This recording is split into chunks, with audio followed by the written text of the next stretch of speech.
अस्सलामुअलैकुम नाज़रीन, JN news HD के साथ मैं हूं नाइला भट्टी। नजर डालते हैं आज की अहम खबरों पर। मंडी अहमदाबाद 14 अगस्त जश्न आज़ादी के हवाले से चेयरमैन मिर्जा नाजिम बेग का खुसूसी इंटरव्यू। JN न्यूज़ पर मज़ीद जानते हैं हमारे नुमाइंदे चौधरी अब्दुल कय्यूम अरशद से। जी चौधरी अब्दुल कय्यूम, 14 अगस्त जश्न आज़ादी के हवाले से चेयरमैन मिर्जा नाजिम बेग का क्या कहना है?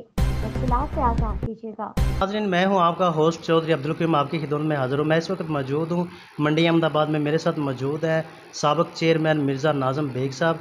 आइए उनसे जानते हैं 14 अगस्त के हवाला से वो आवाम को क्या मैसेज देंगे। जी बहुत शुक्रिया। 14 अगस्त के हवाले से मैं अपनी पूरी कौम को, अपने पूरे पाकिस्तान की आवाम को और ख़ास तौर पे अपने शहर वालों को मुबारकबाद दूंगा कि 14 अगस्त वो दिन है जिस दिन पाकिस्तान मार्ज़े वजूद में आया और अल्लाह के फजल व करम से यह 75वां साल होने को जा रहा है कि हम एक आज़ाद ममलिकत की सूरत में अपनी मुकम्मल आज़ादी के साथ ज़िंदगी गुजार रहे हैं।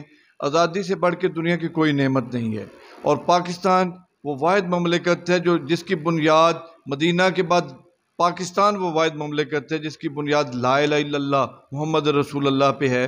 तो बहैसियत मुसलमान मेरा ईमान है और मेरी ख्वाहिश है, मेरी दुआ है कि अल्लाह ताला हमें जिस मकसद के लिए पाकिस्तान मार्ज़े वजूद में आया उस मकसद को पूरा करने की पूरी कौम को अल्लाह तौफीक दे कि जिस मकसद के लिए हमारे आबा व अजदाद ने लाखों की शक्ल में कुर्बानियाँ दी, खून की नदियाँ बहीं और दुनिया की सबसे बड़ी हिजरत हुई।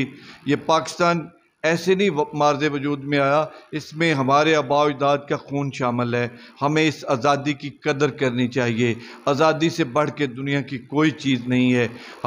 मैं इस मौके पे अपने कश्मीरी भाइयों के लिए दुआ गो हूँ कि अल्लाह ताला उनको भी आज़ादी नसीब करे और वो दिन मेरी दुआ है कि इंशाअल्लाह अल्लाह करेगा कि वो दिन दूर नहीं होगा जब कश्मीर भी पाकिस्तान का हिस्सा बनेगा। इस मौका पे मैं सबको फिर से मुबारकबाद देना चाहूँगा कि आज़ादी को मनाएं, आज़ादी से बढ़ के कोई चीज़ नहीं और आने वाली नस्लों को भी ये पैगाम दिया जाए कि ये आज़ादी का मकसद क्या था, ये पाकिस्तान के बनाने का मकसद क्या था।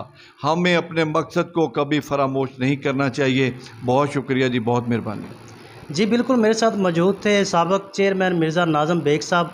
उनका कहना था कि मुल्क पाकिस्तान कलमा की बुनियाद पर बना और बेपनाह कुर्बानियाँ दी गई, हमें इसकी कदर करनी चाहिए। जी।